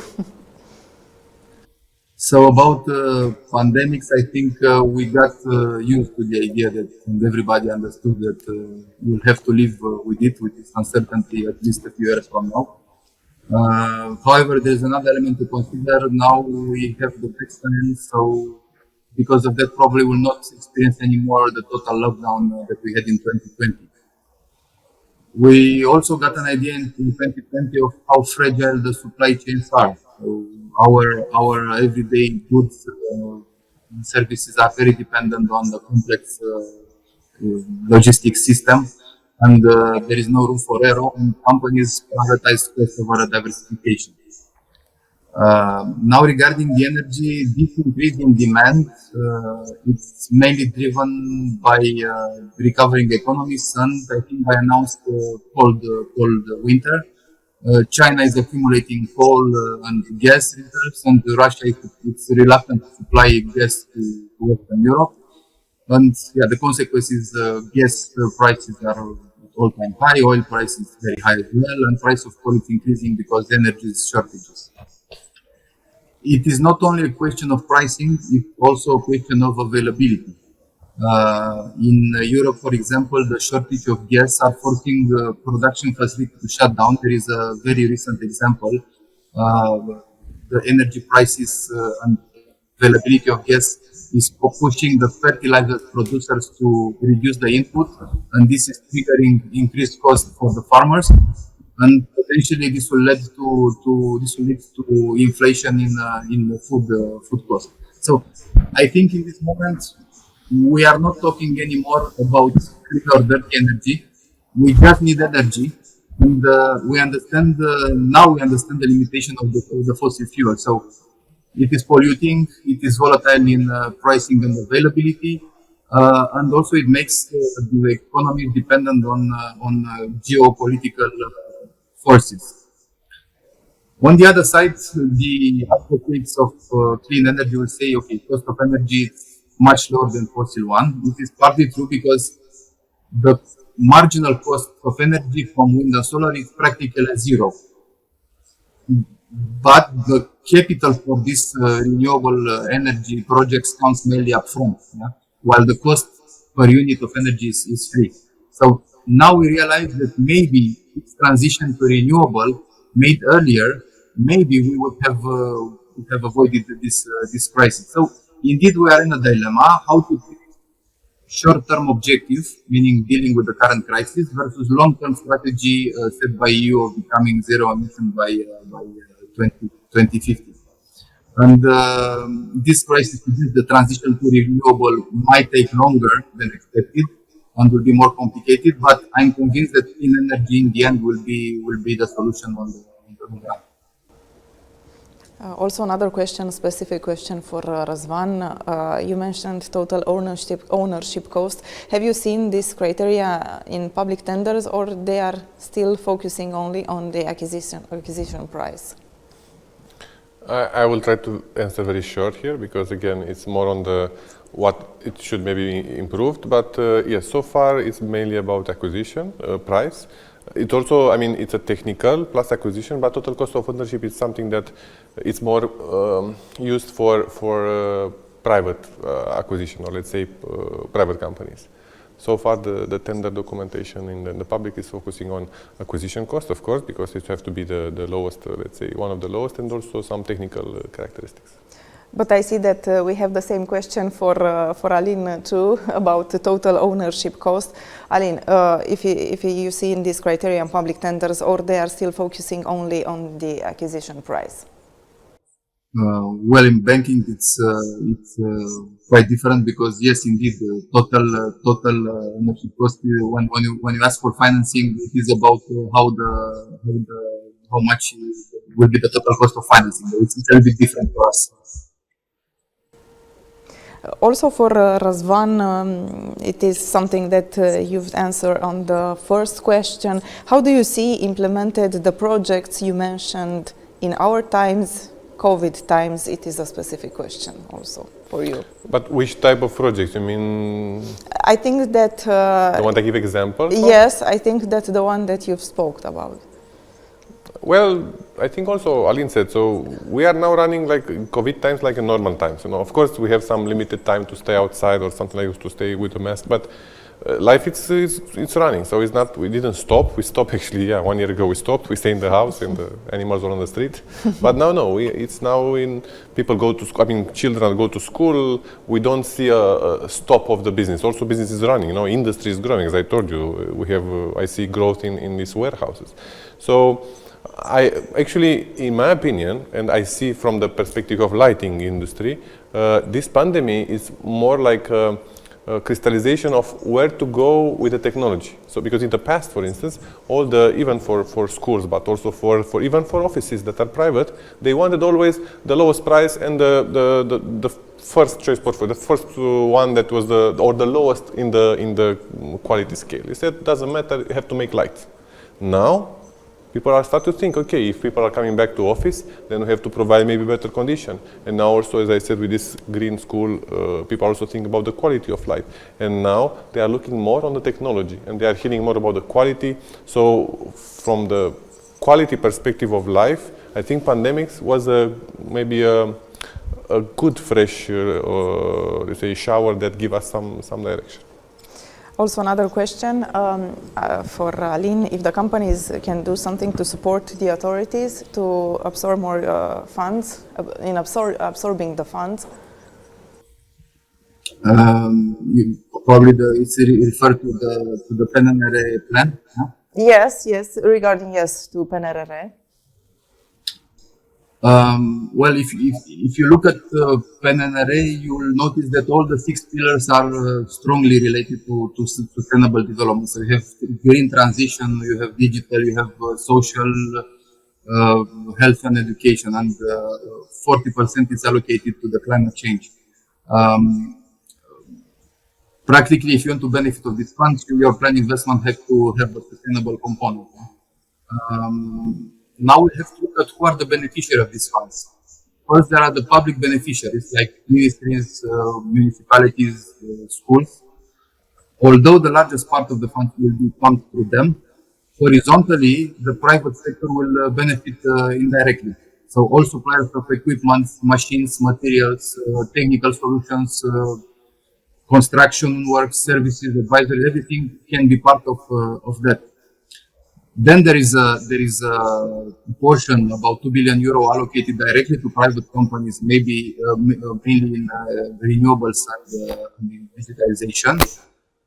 On top of that, there are, I think, 900 million as financial instruments for the private sector, the state guarantees. And on top of that, there are banks and financial institutions that are eager and ready to support additionally any investment in this direction. So we are not talking about availability of money. We are talking about viable products on the table. And I think here companies have to start looking very carefully into the details, depending on their field of activity, and see where, on which axis they could qualify for a grant or for a loan. And of course, the same way for all the projects where they might qualify as an indirect beneficiary. For example, in energy efficiency, all construction companies, suppliers of equipment or suppliers of lighting solutions, digital solutions might have very good opportunities. Also, the same question for you, Răzvan.